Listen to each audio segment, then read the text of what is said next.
The Toyota RAV4 is one of the best-selling passenger vehicles a few years running. Despite its bestseller status though, it ranks a rather lowly 7th place among small SUVs on Edmunds. We like it for its high levels of comfort. It's easy to use, it's easy to drive every day, and has a pretty decent amount of cargo capacity too. It is held back though by the fact that it's only offered with one engine and it's pretty weak. We're also not fans of its numb and disconnected steering wheel, and, well, the passenger seat up front has some comfort issues for some passengers. Now, there is the RAV4 Hybrid that ranks a little bit higher. It's in 4th place among all hybrids in that particular class. So it stands to reason that this might actually do even better, because this is the all-new 2021 Toyota RAV4 Prime. Obviously, the Prime in the name is the big deal, and no, it doesn't mean you're getting free shipping from Amazon with this RAV4. It's like the Prius Prime, which is a plug-in hybrid electric vehicle. That's what this is too. Prices are going to start right around $40,000 for the base SE trim when it goes on sale in the summer of 2020. This is the top trim XSE with a few options that cost about $2,500 more, but with the options, probably tacking another $3,500 on top of that. Sure, it gets a little expensive, but you have to realize that it actually qualifies for the full $7,500 federal tax refund. It comes in about $5,000 more than the regular RAV4 and RAV4 Hybrid, which is actually priced pretty similarly. Like every plug-in hybrid, it has on one side a gas filler tank and on the other a charge port. That charge port sends juice to an 18.1 kilowatt hour lithium-ion battery pack that's mounted under the floor. Charge times vary depending on which charger you have, but with a quick charger with 32 amps, Toyota says it'll charge fully in 2.5 hours. More likely, you'll have a 16 amp charger available, and that takes about 4.5 hours, which is probably fine if you're using it as a commuter and you're working in the middle of the day. That battery pack sends power to 3 motor generators, one that drives just the rear wheels and 2 up front to help with power as well as scavenging some energy back when you're slowing down. It's mated to a 2.5 liter naturally aspirated 4-cylinder engine. Combined, they put out 302 horsepower. That's 83 more horsepower than the RAV4 Hybrid and 99 more horsepower than the standard RAV4. With those specs, it makes it the second quickest vehicle in Toyota's lineup. Now, besides the plug-in badge and the Prime badge, there isn't a whole lot distinguishing the Prime from the regular RAV4. You have this vertical accent light here and some red painted struts underneath. It all points to it being maybe a little sporty, but there's only one way to find out. Let's go for a spin. I'll admit that right off the top, I was a little hesitant with this test because in some of the press releases, Toyota was sort of hinting that this is the fun, performance-oriented RAV4. And it's really not. But we'll get to that. It has 302 horsepower, and Toyota claims it'll hit 60 miles an hour in 5.7 seconds. And that was confirmed while we were at the test track, where we actually got it to do 0 to 60 in only 5.6 seconds.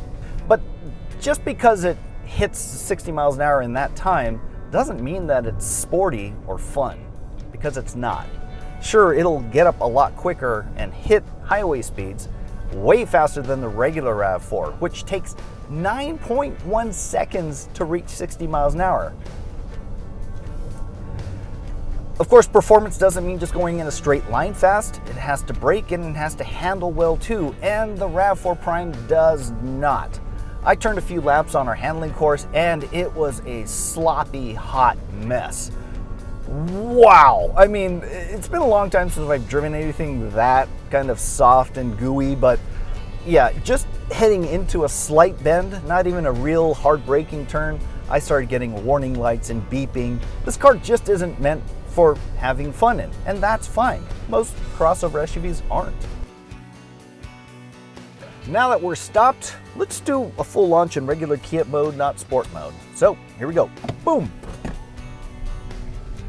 Now it's not exactly pinning me to the seat, but it is a lot more decisive than the regular RAV4. This actually has several different personalities too, depending on what drive mode you're in. Now in eco mode, it takes a lot of whatever excitement is there and just kind of balls it up and throws it in the trash. It's slow, it's a little lethargic, it doesn't react very well, but if you're all about efficiency, that's the mode you want to drive in. In normal mode, it kind of splits the difference between the EV mode and the hybrid mode, trying to give you the best of both worlds. So it doesn't feel so weak, but at the same time, it's trying to make that battery last as long as possible. And then there's full EV mode, where the engine is disabled, and there's also a final charge mode. Now this is a little bit of a weird one, because in certain areas around the world, traffic is limited to EVs at certain times of the day. So central London, sometimes there are restrictions and EVs can get around that. So if you need some battery and you're coming into London or whatever city might have restrictions, you hold down the charge button and the gasoline motor actually charges the battery. It takes a while though. I tried it a little bit on the highway last night, and it really doesn't start charging until you get to some regenerative braking when you start slowing down. But in the 20 miles or so I drove, I gained about 5% of battery. Not bad.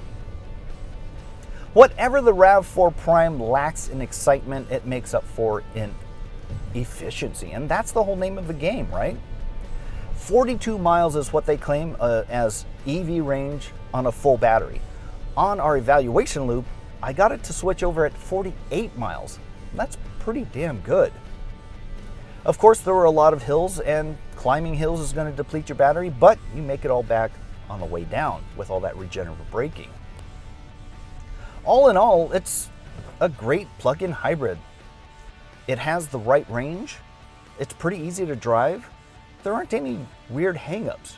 So unless you're looking for the excitement that you might think comes with the RAV4 Prime, this could be your plug-in of choice. It might not be the most exciting thing to take on a backwoods canyon or twisty road, but it's perfect for what we're doing now, which is stopping and going and stopping and going and stopping and going in traffic. From the driver's seat, there's not a whole lot that's different with the RAV4 Prime versus the regular RAV4. Now we get some cool little red stitching here to denote it's a little more powerful, a little sportier than the regular RAV4. That's about it. In a lot of ways, this is more like one of the top trims out of the RAV4 lineup because it comes with almost everything. Now the XSE comes with these nice simulated leather soft-tex upholstery, as well as a nicer dash topper as well.